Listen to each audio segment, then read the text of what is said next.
சற்று முன் வெளியான மகிழ்ச்சி அறிவிப்பு. தமிழகத்துல அனைவருக்குமே ரூபாய் 5000 கொடுக்க போறதா தமிழக அரசு இப்போ ஒரு அறிவிப்பு வெளியிட்டிருக்காங்க. இது எப்ப இருந்து கொடுக்க போறாங்க, யாரு கொடுக்க போறாங்க, எதற்காக கொடுக்க போறாங்க, அனைவருக்குமே கிடைக்குமா, என்னென்ன தகுதிகள் வேணும், எந்த திட்டத்தின் கீழே கொடுக்க போறாங்க அப்படின்ற முழு விவரம் தெரிஞ்சுக்க வீடியோ முழுமையா பாருங்க.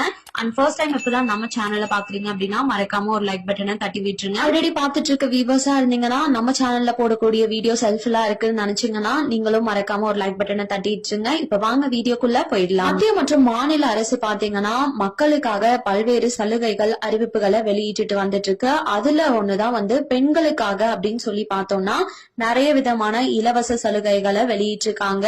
நம்ம தமிழக அரசுன்னு எடுத்துக்கிட்டோம்னா இலவச பேருந்து பயணம், மகளிர் உரிமை தொகை, இந்த மாதிரியான சில சலுகைகளை கொடுத்துட்டு வந்துட்டு இருக்காங்க. இந்த நிலையில இப்பவும் பெண்களுக்காக மட்டும்தான் ரூபாய் 5000 கொடுக்க போறதா தகவல் வெளியாயிருக்கு.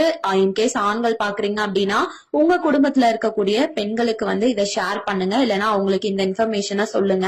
தமிழக அரசு தான் பெண்களுக்காக ரூபாய் 5000 அப்படின்றத கொடுக்க போறாங்க. இதற்கான தகுதிகள் என்னன்னு சொல்லி பார்த்தோம்னா நம்ம தமிழகத்துல பிறந்து வளர்ந்திருக்கக்கூடிய நபரா இருக்கணும், முக்கியமா தமிழகத்தை இருப்பிடமா கொண்ட நபரா இருக்கணும்னு சொல்லி இருக்காங்க. வயது வரம்பு 25 வயதிற்கு மேலுள்ள நபரா இருக்கீங்க அப்படின்னா உங்களுக்கு இந்த 5000 அப்படின்றது கண்டிப்பா கிடைக்கும்.